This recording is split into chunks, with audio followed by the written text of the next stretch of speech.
आरपीसीएल talent versus their IPL talent. हमारा Harris score कर रहा है रन्स अगेंस्ट इंटरनेशनल बॉलर्स और इंडिया के होम बुलीज जैसे कि Abhishek Gaikwad, Rinku Singh are scoring ducks.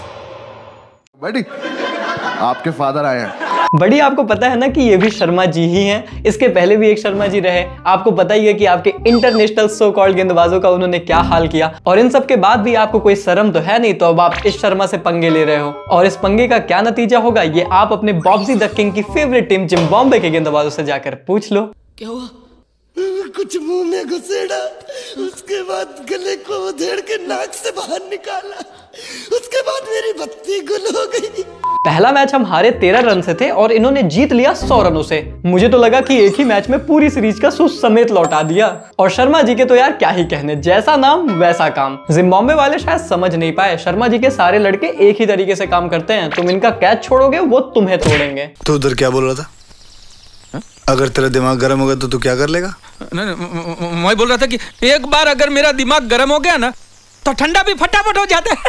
पर भाई सच में इन दो T20 मुकाबलों को देखकर तो इतनी जल्दी वक्त भी नहीं बदलता जितनी जल्दी हमारे जज्बात बदले हैं। पहला मैच देखने के बाद हमारा रिएक्शन कुछ इस तरीके का था और दूसरा मैच देखने के बाद अरे हाथ मत लगाओ मेरे भाई को। पर कुछ भी कहो यार, अपने यंगस्टर्स में दम तो बहुत है और अभिषेक शर्मा का तो मैं ऑलरेडी बहुत बड़ा फैन हूँ। मतलब इतनी यंग एज में जिस तरीके की फियरलेस अप्रोच के साथ ये क्रिकेट खेल रहे हैं ना भाई, ऐसी ही अप्रोच मेरे को T20 फॉर्मेट में चाहिए रहती है। और भाई मुझे देखने में तो बहुत मजा आ रहा है। तो शर्मा जी के फैंस लोग टेंशन नहीं लेने का, एक दिन भाई का थोड़ा ऊपर नीचे हो गया था पर भाई is back to original form. और उसके बाद ऋतु भाई के तो फिर क्या ही कहने, मतलब ये बंदा रियल MSD फैन बॉय है। इस बंदे ने उस दिन भी प्रूव कर दिया था। अब बर्थडे था माही भाई का तो फिर उन्हें गिफ्ट देना तो बनता ही था, तो फिर बना दिया इन्होंने 7-7 थाला फॉर अ रीजन।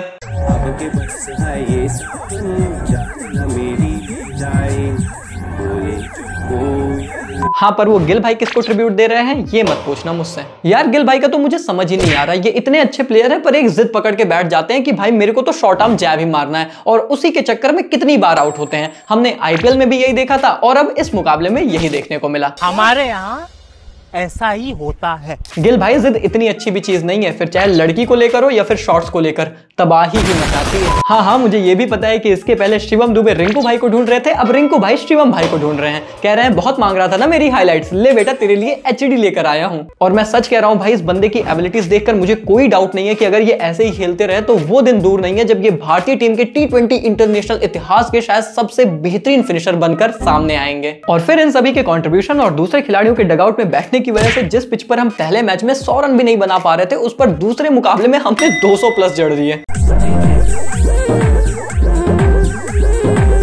अब उसके रिस्पांस में जिम्बाब्वे वालों ने क्या किया ये तो तुम जानते ही हो। बेचारे वो भी क्या करते, कह रहे थे चीटिंग करते हो तुम लोग यार, पहले मैच में 100 वाला सही चल रहा था ना, ये दूसरे मैच में 200 कहां से ला दिया।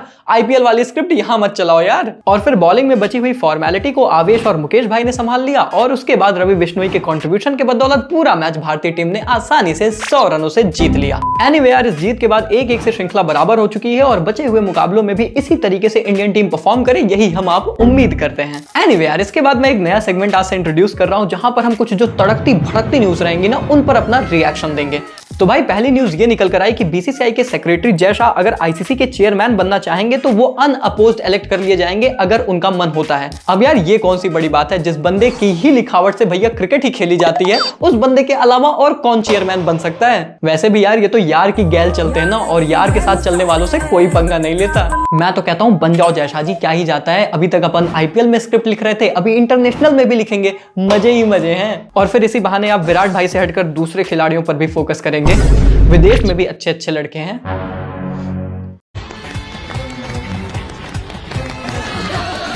और इसके बाद नेक्स्ट खबर यह है कि रोहित शर्मा, विराट कोहली और जसप्रीत बुमराह को रेस्ट दिया जा सकता है श्रीलंका के अगेंस्ट ODI सीरीज से। ले भाई, रेस्ट देंगे तो ऐसे लिखे हैं जैसे लगता है कि ये लोग बोलते तो वो लोग बड़ा खेल लेते। अरे यार आप लोग पहले सीक्रेट तो समझो। अब हम लोगों ने T20 वर्ल्ड कप जीता, लेकिन इसके पहले याद है कि कितनी बातें हो रही थी कि भैया इतना बड़ा इवेंट आ रहा है और हमारे सीनियर प्लेयर्स T20 क्रिकेट खेल ही नहीं रहे हैं। अफगानिस्तान के अलावा तो काफी मैचेस स्किप किए थे ना। लेकिन उसके बाद क्या हुआ, हम लोग चैंपियन बन गए। इसीलिए इस बार स्ट्रेटजी में जसप्रीत बुमराह को भी जोड़ लिया गया है कि भाई ये सारे ऐसे ही रेस्ट करेंगे ना तो अपना तो चैंपियंस ट्रॉफी जीतना पक्का है। अरे यार मजाक से हटकर, लेकिन ये काफी एक्सपेक्टेड था। मतलब अभी इतना ज्यादा वो लोग लगातार क्रिकेट खेल रहे थे, आपको चैंपियन भी बनाया, तो मेरी समझ से it is a much needed break. आप लोग सीनियर्स एकदम बेफिक्र होकर काम करो। अरे अपने लड़के तो हैं, अपने लड़के किसी से कम थोड़ी हैं। वैसे भी अब तो गौतम गंभीर सर भी आ जाएंगे तो उसके बाद तो अलग ही तहलका है। और वो भी श्रीलंका के अगेंस्ट क्या ही खेलोगे आप लोग, नहा धो के मस्त सीधा सितंबर में होम सीरीज खेलना, उसके बाद मजे ही मजे। इसके बाद लास्ट न्यूज सबसे इंटरेस्टिंग है। 125 करोड़ रुपए जो बीसीसीआई दे रही है हमारे सारे प्लेयर्स को वर्ल्ड कप जीतने वाले, उसमें देखो सारे 15 प्लेयर्स और द्रविड़ को 5 करोड़ मिले हैं, कोचिंग ग्रुप को 2.5 करोड़ मिले हैं, बैकरूम स्टाफ को 2 करोड़ मिले हैं, 1 करोड़ सिलेक्शन कमेटी को और 1 करोड़ मिला है रिजर्व प्लेयर्स को। भाई इन सारे पॉइंटर्स में सबसे इंपॉर्टेंट लास्ट वाला है, 1 करोड़ फॉर रिजर्व प्लेयर। यानी कि देखा जाए तो रिंकू, खलील, आवेश और गिल को पूरे वर्ल्ड कप में ना कोई मैच खेलना पड़ा, बैठ के उन्होंने सारे मैचेस एंजॉय किए और उसके बाद वो ट्रॉफी के साथ सेलिब्रेट भी किए और उसके बाद उन्हें 1 करोड़ रुपए भी दिए गए। ये भी ठीक है, मतलब किस्मत हो तो ऐसी हो ना भाई। फिलहाल वीडियो में इतना ही, पसंद आए तो लाइक और सब्सक्राइब वैसे ही मारना जैसे हमने जिम्बाब्वे की मारी है। बाकी मौज देते लेते और करते रहो, मिलते हैं बहुत जल्द।